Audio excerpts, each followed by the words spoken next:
This lesson is on 3/4 time signatures, as well as the introduction of dotted half notes. Follow the lesson for free. I'm going to give you all the essential information at the beginning of the lesson. But then in the second part of the lesson, we're going to go over rhythmic exercises number 4 to 6 from my Volume 2 method book. There's a link for that book in the description. So in a previous lesson, we covered 4/4 time signatures, as well as quarter notes, half notes, and whole notes. So make sure you've seen that one as well. So in 3/4 time, let's just first explain what that means. So the 3 indicates, the top number indicates how many beats per measure. So in this case, 3 beats per measure. 1, 2, 3. Or if you have multiple measures, 1, 2, 3, 1, 2, 3. The bottom number indicates the rhythmic value of the beat. So a 4 indicates quarter notes. So the top number says 3 beats per measure. The bottom number is indicating that each of those beats equals a quarter note. Simply put, there are 3 quarter notes per measure. That's how much time there is in each measure. 3 quarter notes per measure. Whenever you have a time signature, there's also a rhythmic hierarchy to the beat.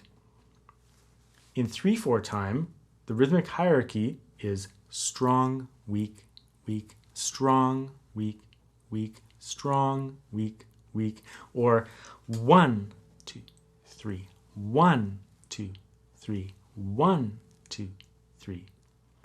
You can think of like a waltz, turn, step, step, turn, step, step. Or when conductors are conducting, there's a big movement on the 1.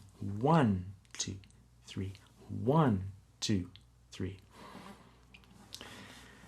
So when we talk about rhythmic hierarchies in time signatures, what we're talking about is both a structural hierarchy in music notation, but it's also often the way that we feel the beat.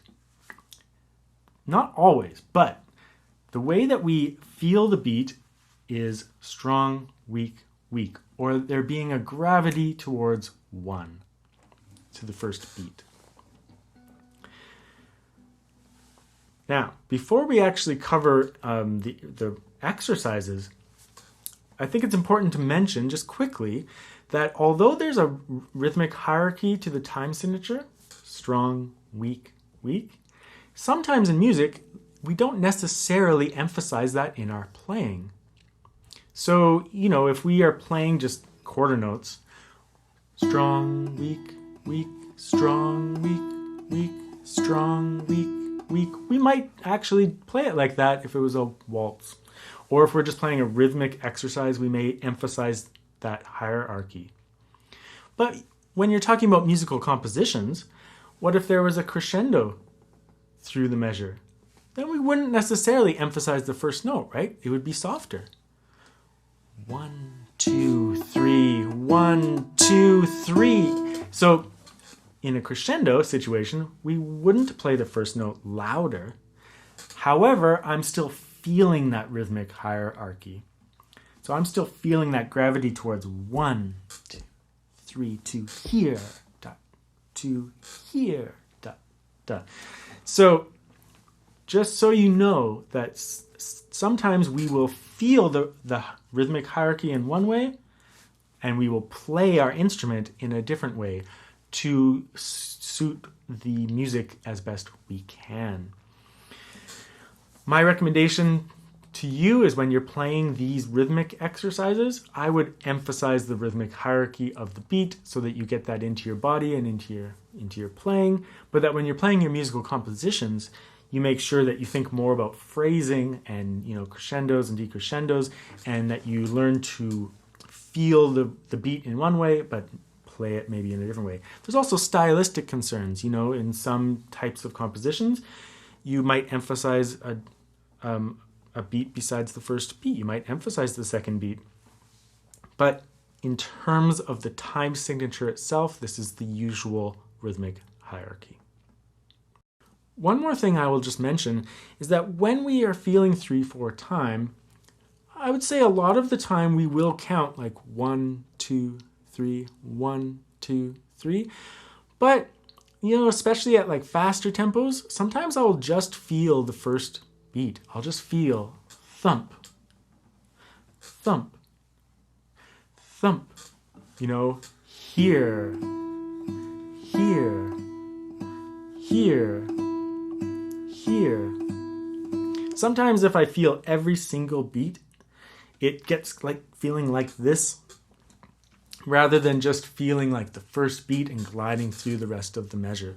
So depending on the music that you're playing and the style that you're playing and the tempo that you're going, you may sometimes just simply feel only the first beat of every measure. Other times, and especially if you're working out a rhythm or working on your time signature, then you'll probably count 1, 2, 3, 1, 2, 3. But like I said, as you become more advanced and develop your skills, sometimes you don't feel every beat, you just feel the main beats and you glide through the music in a very natural way. Dotted half notes. In this time signature, a dotted half note equals 3 beats. So in 3/4 time, a dotted half note equals 3 beats. In 4/4 time, it also equals 3 beats. Later on, when we play different time signatures like 6/8, it will count for a different number of beats, but we don't have to think about that right now. Let's just focus on it right at this moment. So in 3/4 time, the dotted half note will equal 3 beats. When you put a dot behind a note, a rhythmic value, what you're doing is you're taking the rhythmic value and then adding half of its value extra. So a dotted half note takes a half note for 2 beats, and then half of its value, 1 beat, a quarter note. And that's how you get your 3 beats. This can sometimes confuse students and get complicated, but when we play the exercises, it becomes very, very clear. But like I said, a dotted half note is a half note plus a quarter note. So a half note plus half of its value, which is a quarter note. So 3 beats. Let's play these exercises though, so you get to experience the beat, and which will clarify any of your questions, I think. So in exercise number 4, we are in 3/4 time. I'm going to count 1 measure for nothing. 1, 2, 3. 1, 2, 3. 1, 2, 3. 1, 2, 3. 1, 2, 3. Make sure that when you play that dotted half note at the end, that you're getting a full 3 beats out of that note. 1, 2, 3, cut. Not 1, 2, 3, because it actually has to ring for the full 3 beats, the value of each of the beats, the length of each of the beats. So you're actually cutting it off at the moment another beat occurs. 1, 2, 3, 1. It actually is just cutting right before that, or right on that beat.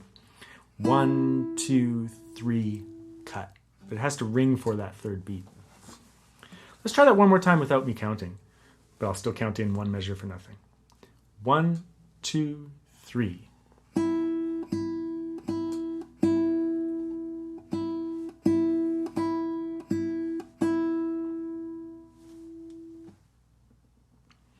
So I'm emphasizing the hierarchy of the beat a little bit, but of course, if you're in a musical composition, maybe sometimes you would crescendo through the first 2 measures. 1, 2, 3.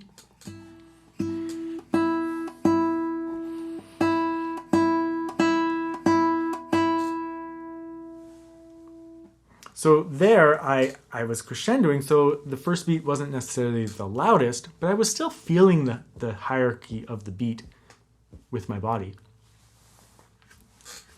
But like I said, I think that when you're playing these rhythmic exercises, just emphasize the hierarchy of the beat. Rhythm exercise number 5. We're in 3/4 time again. 1, 2, 3. 1, 2, 3. 1, 2, 3. 1, 2, 3. 1, 2, 3.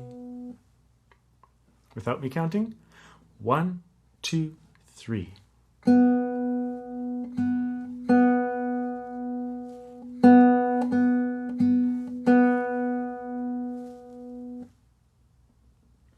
rhythm exercise number 6. So number 6 is in 4/4 time. We've covered this before. So it's 4 measures per beat. Strong, weak, medium, strong, weak, strong, weak, medium, strong, weak. 1, 2, 3, 4. 1, 2, 3, 4. And the dotted half note still equals 3 beats here. So number 6, 1 bar for nothing. 1, 2, 3, 4. 1, 2, 3, 4. 1, 2, 3, 4. 1, 2, 3, 4. 1, 2, 3, 4.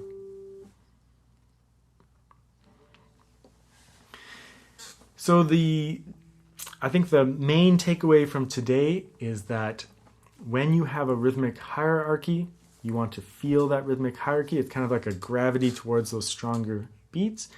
And then you have these different rhythms that you're playing within that hierarchy.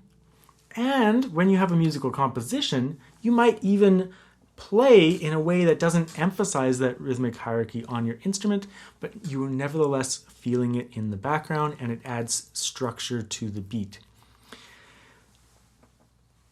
In the end, you don't want to overthink any of this stuff. You want to just play your music in the rhythmic feel that you hear when you hear other people play the music, and what you sense is the correct way to play it, because that sense that you have is probably correct. If we start thinking about rhythm too intensely, then we can easily start not feeling it naturally. So I encourage you to play these without thinking about this stuff very much. It's nevertheless an important conversation, which we will come back on. And I think as you go through all of my rhythm exercises, your sense of the beat will increase. Even like you'll be playing more complicated rhythms over top of the beat, but your sense and structure of the beat will hold strong through it.